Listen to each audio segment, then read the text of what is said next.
Salut, c'est Blouson. Aujourd'hui, on va parler du cheat meal. Qu'est-ce que le cheat meal? Le cheat meal, c'est tout simplement un repas dans lequel tu vas te péter le bide. Un repas qui va sortir de ta diète habituelle. Parce que le cheat meal, ça se fait surtout en sèche, donc pendant les périodes de restriction glucidique et de restriction calorique. C'est un repas dans lequel tu vas faire un excès, principalement de glucides. Avec le cheat meal, tu vas mieux maigrir et mieux perdre du gras qu'une personne qui fait une diète constante sans jamais ne faire d'écart. Donc c'est un peu con de s'en priver en fait, hein. Moi je te conseille vraiment de faire le cheat meal. Alors c'est un repas dans lequel il faut surtout être hyper glucidique, c'est-à-dire que habituellement tu es en diète, tu as les glucides plutôt bas. Dans ce repas il faut qu'il y ait un excès glucidique, sinon ça n'est pas un cheat meal. Ça ne sert à rien de le faire s'il n'y a pas un excès de glucides. Alors souvent on en profite, on est un peu hyper tout.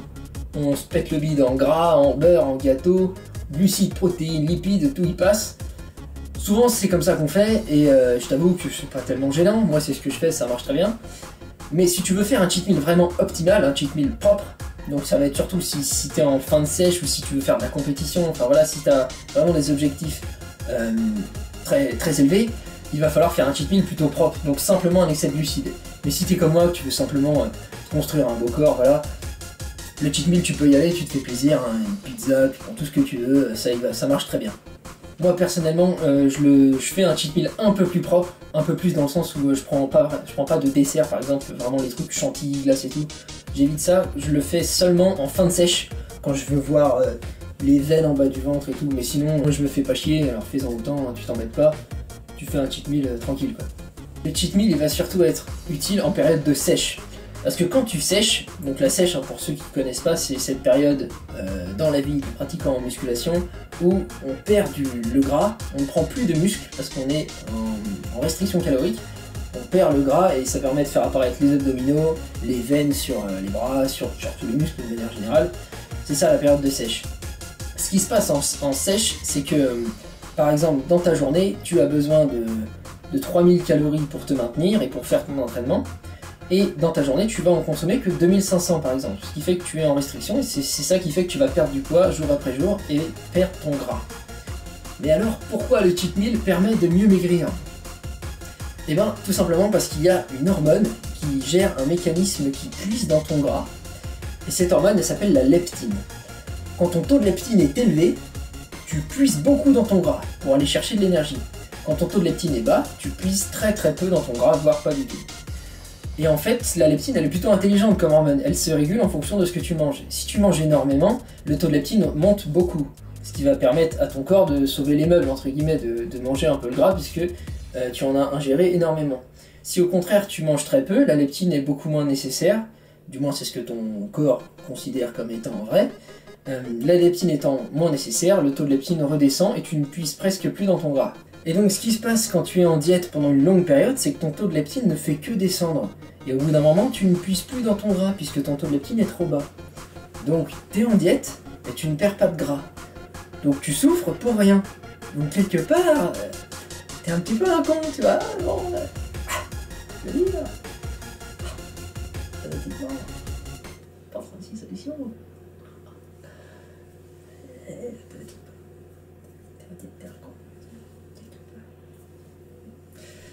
C'est pour ça que le cheat meal, il faut le faire, il est vraiment nécessaire.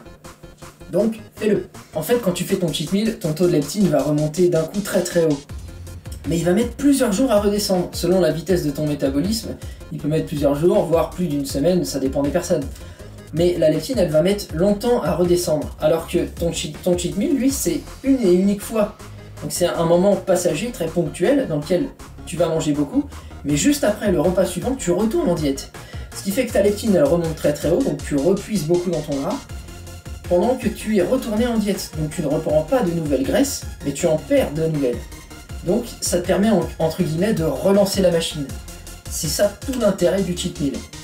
C'est de relancer la machine. Alors à quelle fréquence tu dois faire ton cheat meal? Alors je vais pas te donner de réponse magique, il n'y a pas de une fois par semaine comme la plupart des gens le disent. En fait ça dépend de toi, uniquement de toi. Comme toujours en musculation, hein, ce qui marche le mieux, c'est ce que tu vas trouver pour toi. Donc il faut tester. Le seul moyen, c'est de tester sur des périodes assez longues. Donc sur plusieurs mois, hein, tu peux tester de faire un cheat meal par semaine, un cheat meal toutes les 2 semaines, 3 cheat meals dans la semaine, ça dépend vraiment des personnes et de leur métabolisme. Si tu as de la chance, peut-être que tu pourras faire 3 ou 4 cheat meals dans la semaine et que tu vas continuer à perdre du poids. Si tu as un métabolisme rapide, ça peut même être nécessaire de le faire autant, puisque ton taux de leptine va redescendre rapidement aussi. Pour certaines personnes, un cheat meal dans le mois c'est suffisant, après ils continuent à perdre du poids. Donc c'est à toi de tester et de voir qu'est-ce qui fonctionne le mieux pour toi. Sachant que le seul moyen de tester et de vérifier, c'est bien sûr en regardant le miroir. Fais très attention à ton poids, puisque le poids c'est pas forcément un indicateur vraiment intelligent, puisque le soir tu peux peser 75 kg, le matin tu te réveilles et t'es même pas passé aux toilettes que tu pèses 72 kg, il se passe des trucs au niveau du poids, c'est n'importe quoi, donc c'est pas toujours un indicateur précis. Regarde simplement les résultats dans le miroir, si tu vois que les abdos apparaissent, si tu vois que les veines ressortent, c'est que ça marche, c'est que tu maigris, et que donc les résultats sont là. Ensuite, est-ce que le cheat meal est vraiment utile en prise de masse? Donc la prise de masse, pour ceux qui ne savent pas, c'est un peu l'inverse de la sèche, c'est la période où on va essayer de prendre du muscle, mais malheureusement, on prend aussi du gras parce que c'est inévitable. Si le corps il n'est pas capable de prendre du muscle, si on est à moins de 10% de taux de masse grasse dans le corps. Donc il faut qu'on soit un peu gras pour prendre un peu de muscle aussi. Donc est-ce que le cheat meal est vraiment utile en prise de masse? Bah, au premier abord, on dirait plutôt non, puisqu'il n'y a pas cette histoire de leptine, il n'y a pas cette histoire de brûlage de graisse, donc ça n'est pas nécessaire de faire un cheat meal. Par contre, si vous faites une prise de masse vraiment clean, donc une prise de masse, on essaie de ne pas prendre trop de gras justement, avec du riz blanc, des féculents assez fades, de la viande sans sauce, et bien parfois relâcher la pression avec un cheat meal, ça peut être tellement bénéfique au niveau du mental que ça va se voir et se faire sentir au niveau du corps. Donc même s'il n'y a pas cette histoire de leptine, moi je pense que le cheat meal en prise de masse il est quand même nécessaire. Mais après il faut faire attention puisque la prise de gras associée peut être un peu plus importante. Donc il faut être prudent. Moi je le fais personnellement, je fais des cheat meals en prise de masse. Je fais attention, je vois que je prends un peu de gras sur le ventre, mais ça fait tellement du bien au moral de le faire que voilà, je pense que c'est plus bénéfique que mauvais au final de le faire comme ça, quoi. Voilà, c'est tout pour le cheat meal. J'espère vraiment que cette vidéo t'a plu et t'a apporté des informations qui ont pu peut-être t'intéresser. Si tu as des questions sur le cheat meal ou sur la diététique, n'hésite pas à les poser dans les commentaires. Si tu as apprécié cette vidéo, n'hésite pas à la liker et à la partager, comme toujours. Si tu la partages, moi ça m'aide énormément. Donc retour karmique dans ta gueule positif. Donc c'est gagnant-gagnant pour tout le monde. Donc vraiment, si tu peux le faire, moi je t'en remercie beaucoup. Et puis sinon, à part ça, je te dis à la prochaine dans une future vidéo. Salut! Je veux pas ressembler à tous ces porcs. Je veux la méba, j'en plaqué or. Le dernier iPhone paquet or. 2-3 secondes, je te plante le décor. Je veux pas ressembler à tous ces porcs. Je vais te montrer la clé du bonheur. Plus d'argent, force et honneur. Aimer la daronne comme un over. 322 caisses au compteur. Je sais que je suis né pour régner, mais mon cœur est fait pour saigner. Dans le fond, j'ai peur d'échouer. Je suis comme un ange, qu'elle coupé. Le but étant de graver la victoire dans les 7 yeux concernés.